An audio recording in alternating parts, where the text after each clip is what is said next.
Part 1.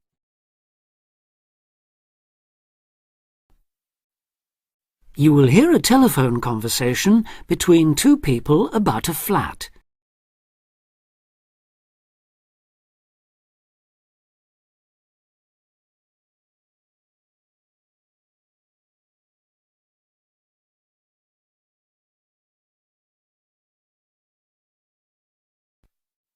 Now we shall begin.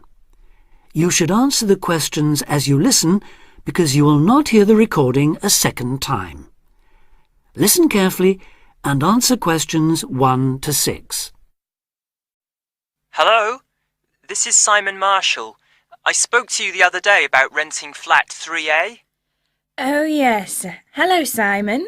What can I do for you? Well, there are a few health and safety things I'd like to run through if that's okay. Yes, fine. Right, well, the first thing, bearing in mind it's quite an old house, is whether there's any damp. I'm thinking here of the exterior walls and the floor. Well, I've never known any problems with damp there. It was all right last time I checked, certainly, though that was before the recent wet weather. I'd better have another look and get back to you on that. OK. Now, the next thing is the gas supply. Do you have a safety certificate? A current one, that is? We do. All the gas appliances have been checked by a registered engineer. Yes, I was going to ask about that. When did they actually do the inspection? Let me think. They sent an engineer to check something early last year, but no, that wasn't the inspection. Oh, I remember now, it was in the spring. In fact, I've got the certificate here somewhere. Yes, that's it. March 22nd, so it's just over 5 months ago. And the electricity, when was the last time all the wiring was inspected? I know it doesn't have to be checked as often as the gas, but it's still important, especially in older properties. As it happens, we had an electrician in when we redecorated flat 3A. If he looked at everything then, he would have charged us for it. I'll find the bill and check it if you like. Fine. And when was that? The decorators finished just before Easter, so that would be about 18 months ago. Just one more point on the electrics. Are there enough plug sockets in the flat? It depends what you mean by enough, really. Well, I've got quite a lot of electrical things. Computer, radio, lamps, kitchen appliances and so on, and I'm wondering whether I could plug them all in without having cables trailing all over the place. I think there's one per room. That's fairly normal in older properties. I'll take that as a no then. All right. Now, another safety point. Is there a smoke alarm? Yes, there's one in the kitchen. And is it in good working order? I'll have to try it out and let you know. Right. Now, you mentioned the previous tenants. Do they, or anyone else who's lived in the flat, still have keys to the door? We're very strict about that. Everyone has to hand back the keys when they leave, or we don't return the deposit. And those in 3A have always done so.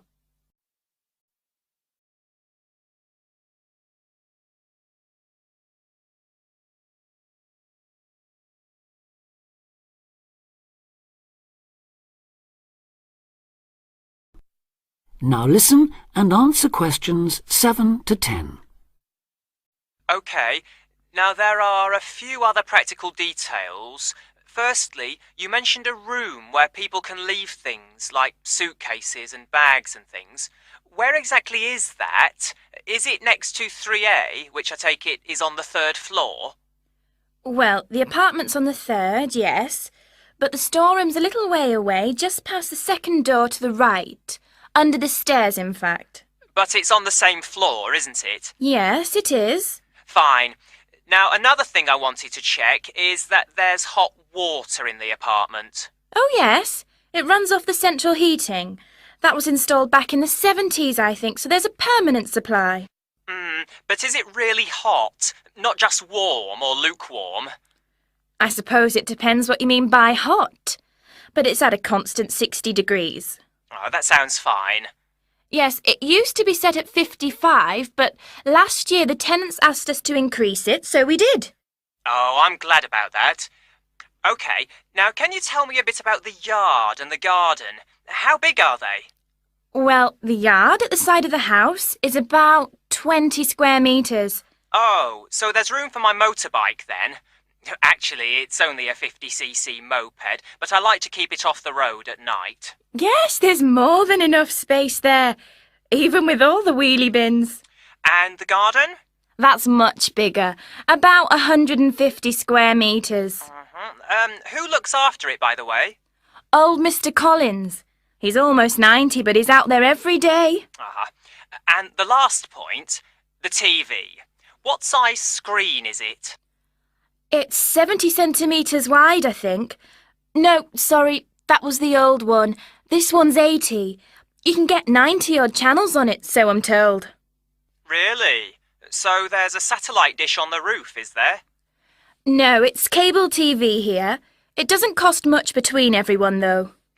That's very interesting. OK, thanks for your help. I'll be in touch again soon. Thank you. Bye for now. Bye. That is the end of part 1.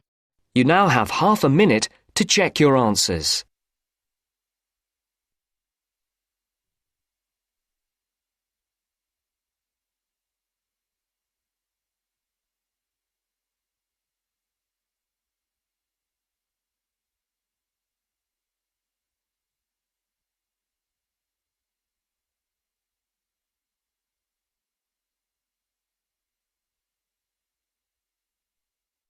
Now turns to part 2. Part 2.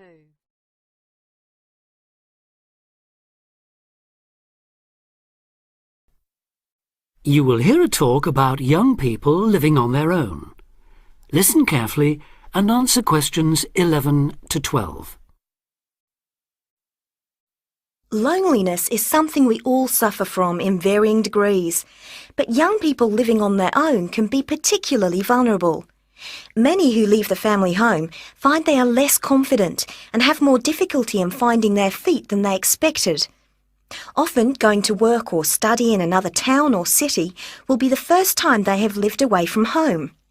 Although this may sound like an adventure for those dying to get away from the glare of the parental eye, for others it is a daunting prospect which generates apprehension, uncertainty and even fear. In fact, in a recent survey of over 1,600 people who had recently left home, 32% said that understanding and coping with loneliness was a crucial issue for them and made them feel highly stressed and distracted. An annual report by researchers last year recorded a noticeable increase in the number of individuals with homesickness, transition and isolation issues. Acknowledging that feelings of loneliness and isolation could impede progress at work or study, they examined the number of people using the welfare and health services.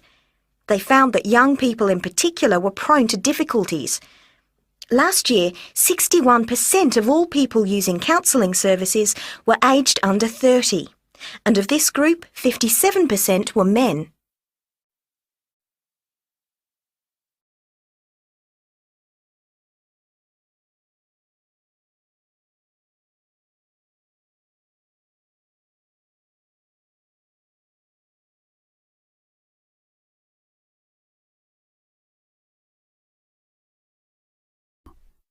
Now listen and answer questions 13 to 20. Leaving home involves a major change in lifestyle, work patterns and degree of independence. You will be away from home, family and friends and are no longer supported by familiar surroundings. For this reason, in the first year a lot of young people suffer from loneliness. Ironically, this sense of isolation comes at a time when you are likely to be surrounded by people most of the time. Living in a busy city, travelling on crowded buses and trains, you will be constantly among people. But this can sometimes compound your sense of being alone. Seeing others who appear at ease among large crowds, mingling and making friends, can make you feel excluded and inadequate. Adapting to a new environment makes people uncertain of what to do or how to behave and breeds insecurities which can make for a real sense of isolation. It is often those who are more used to being on their own who deal best with the transitional period of leaving home. Other reasons for feeling alone include high expectations of the big city where you have the best time of your life and meet lifelong friends. It may be the first time you have had to make new friends since you started primary school, and perhaps you are reluctant or finding it hard to replace old friends whom you miss. There are also pressures to juggle work and socialising, which may leave you feeling left out. Or it could be that you have a long-distance relationship and feel torn between your new lifestyle and that special person who lives so far away. Because loneliness can leave you with a sense of low self-esteem, where you become self-conscious and feel you have been rejected, it is very difficult to overcome. You may be reluctant to even try and make new friends or take part in social activities, and will also find it difficult to say no to things, leaving you feeling exploited and weak. One of the ways of combating loneliness is to remember that it's not your fault, and that it's something everyone has to deal with, despite appearances. Counsellors advise those feeling lonely to speak to someone they know about their feelings. They also ask them to consider joining groups and societies, and to get involved in activities which interest them as a way of meeting more people. Of course, overdoing it and jamming your schedule with too many things just to avoid being alone will not work. But meeting others with common interests may be a step forward. If you still feel like you need someone to talk to, you could try group counselling, where you will be able to talk to and receive support from a small number of people with the same difficulties as you. For more information or to be put in touch with an individual counsellor, contact the local town hall support services. That is the end of part 2. You now have half a minute to check your answers.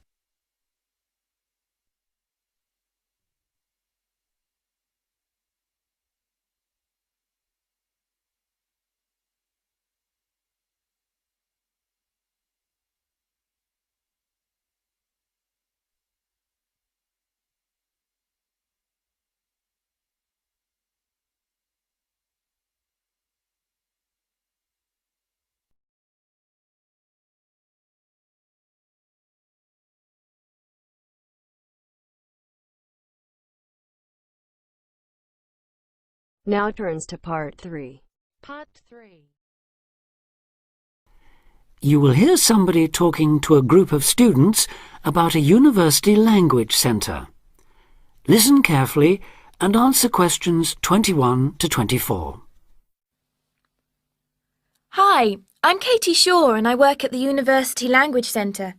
Your tutor tells me you might be interested in using the centre, so I'm here at the college to explain a bit about it and, of course, to answer your questions. Where exactly is the centre? Is it near the college? It's actually on King's Road, just round the corner from here, in fact. Oh, I know it, yes. I wondered what that building was. Yes. What's there? Well, the library has about 4,000 books, pamphlets and transcripts to go with some of the 12,500 items on audio or video cassettes. These are at a wide range of levels of difficulty, covering language learning material in over 100 languages. There are also reference books without tapes, including dictionaries, grammars, grammar workbooks, vocabulary workbooks and model letters, as well as texts on academic writing and effective study habits, etc. Audio cassette workrooms are on the first floor, by the way. Do they get any foreign language press there too? Yes. The library subscribes to a number of European daily and weekly newspapers, including Le Monde from France, L'Espresso from Italy, and the weekly international edition of the Spanish paper El País. What about learning with computers? Can you do that there? CALL, or Computer-Aided Language Learning, is available on the first floor. How many PCs are there? Counting both Macintosh and PC platforms, there are 9 at present. There are materials in over 15 different languages, and new material and language categories are being added as library funds permit. The programs cover verb drills, grammar exercises, activities to accompany multimedia textbooks, pronunciation, translation, and some multimedia applications. The same hardware permits access to the internet with its many language learning and discussion sites. What about TV? That's a good way of learning a language too. Yes, definitely, we agree. So on the second floor of the centre, there are televisions to view live satellite television broadcasts in 7 languages. Oh, which ones are they? Currently, we've got Arabic, French, German, Italian, Portuguese, Spanish and Russian. Turkish broadcasting can be viewed live on request. The centre records the news in French, German, Arabic, Italian, Japanese, Spanish and Russian. And English too.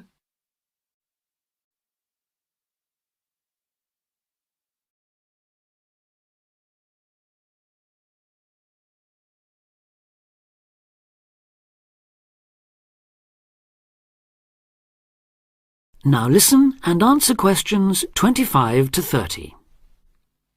Sounds great. How do we sign up? To avoid paying a fee, you need to go to the centre with a valid university ID card or a letter from your college or departmental administrator on headed paper indicating your status, length of stay and language requirements. Are there any forms to fill in? I'm afraid so. You do that at the ground floor reception desk. Your registration is for 1 academic year only and needs to be renewed annually. You should tell the librarian who you are on your first visit, and you will need to take part in an induction to the library service, including the proper operation of the centre's computers, televisions, videos and so on. Can she help us choose the right materials too? Yes. The librarian can give advice and assistance in locating material, making best use of the texts and tapes and so on. Let her know which language you want to study and what, if any, knowledge of it you already have. Also, say what reasons you have for learning the language. Your answers will help the librarian help you make the best choice of books and tapes for your needs. She can also offer you advice on how much time is needed to make progress in the language, and can offer suggestions on how to improve your language learning techniques. Can she copy tapes for us to take home, or can we borrow them? The library is a resource centre and reference library only.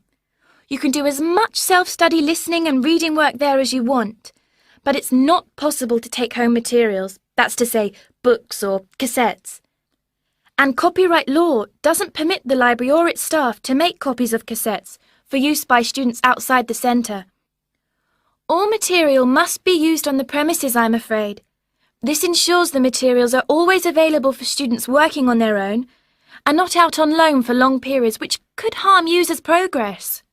So, if we can't take books home, is it okay to photocopy them? The library staff will handle any photocopying, though international copyright law prohibits users from copying more than 5% of any one title in the academic year. You place a photocopy order with the librarian or an assistant, and orders will be processed between 1 and 2 o'clock or after 5:30. How much does it cost? 10 pence per page. Payment is by photocopy card, which you can buy from the information desk on the ground floor.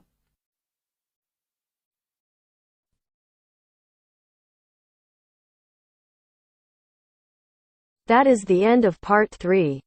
You now have half a minute to check your answers.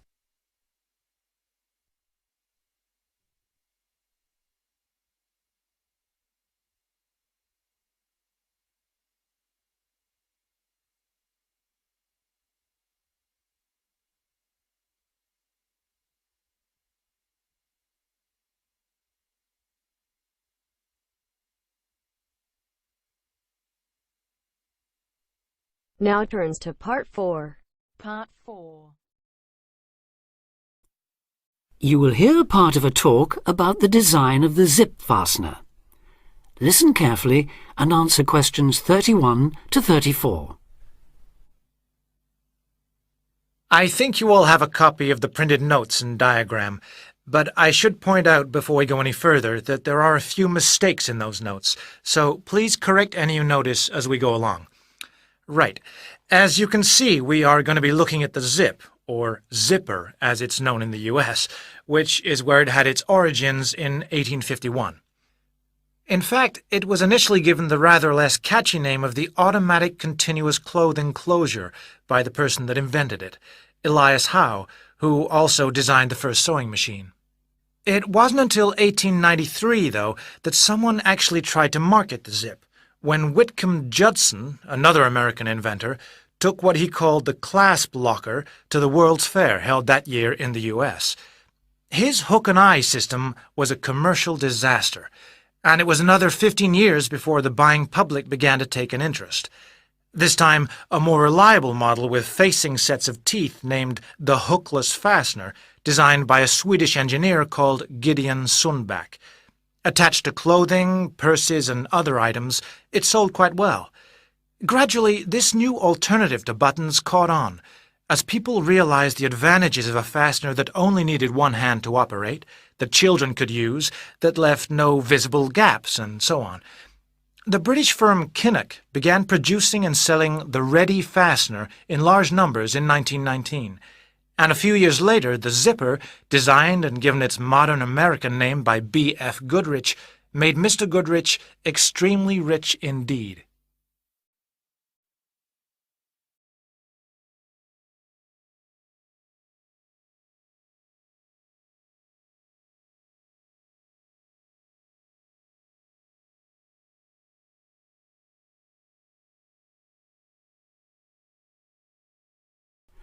Now listen and answer questions 35 to 40.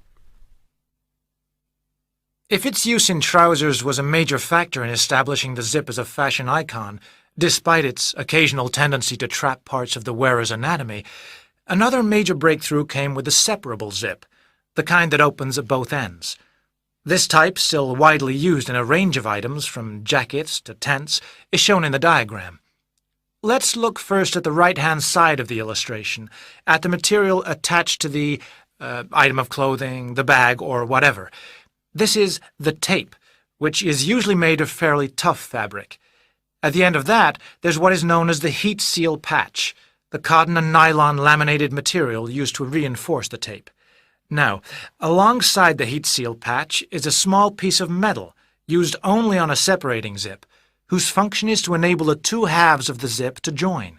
This is known as the pin. Opposite that, on the other half of the zip in the diagram, is a device which correctly aligns the pin. The box, as it's called, begins the joining of the zip halves. Running up the inside edge of each half are dozens, possibly hundreds of metal teeth, each of which has a small hook and an equally tiny hollow. Moving up and down the teeth to open and close the zip is a piece of metal called the slider. This is operated by means of a pull tab, so called because, logically enough, the wearer or user pulls it in one direction or the other. To close the zip, a wedge inside the slider pushes the hook of each tooth on one side into the hollow of each offset tooth on the other. To open it, the wedge forces them apart. To prevent the slider coming off the teeth at the other end, there is a top stop on both sides of the zip. This basic design has changed little in the many years since it was first introduced, although nowadays, of course, zippers, are available in a whole range of shapes, sizes, and materials.